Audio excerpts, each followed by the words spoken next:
वैशाख मास की गणेश चौथ व्रत कथा।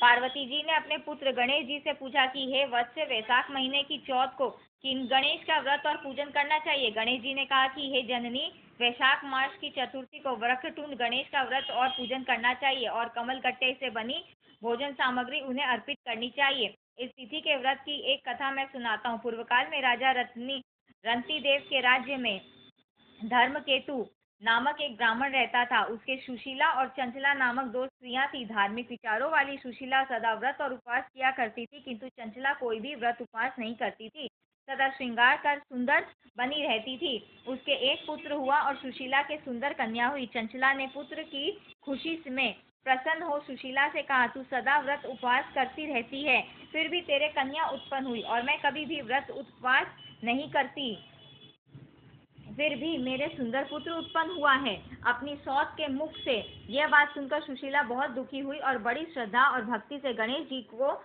उसने याद किया। गणेश जी ने उसे स्वप्न में दर्शन देकर कहा कि तेरी कन्या के मुंह से मोती आदि रत्न निकला करेंगे और बहुत शीघ्र ही तेरे घर एक सुंदर पुत्र उत्पन्न होगा। थोड़े समय बाद सुशीला के पुत्र उत्पन्न हुआ और कन्या के मुंह से रत्न निकलने लगे। इस प्रकार सुशीला धनवान बन गई। धर्मकेतु कुछ समय बाद मृत्यु को प्राप्त हुआ। ब्राह्मण की मृत्यु के बाद चंचला घर की सब संपत्ति लेकर अलग हो गई। अपनी सौत सुशीला के घर में अपार धन देखकर चंचला उससे ईर्ष्या करने लगी। चंचला ने अवसर पाकर सुशीला की कन्या को कुएं में गिरा दिया। गणेश जी की कृपा से वह कुएं से बाहर निकलकर अपने घर पर आ गई।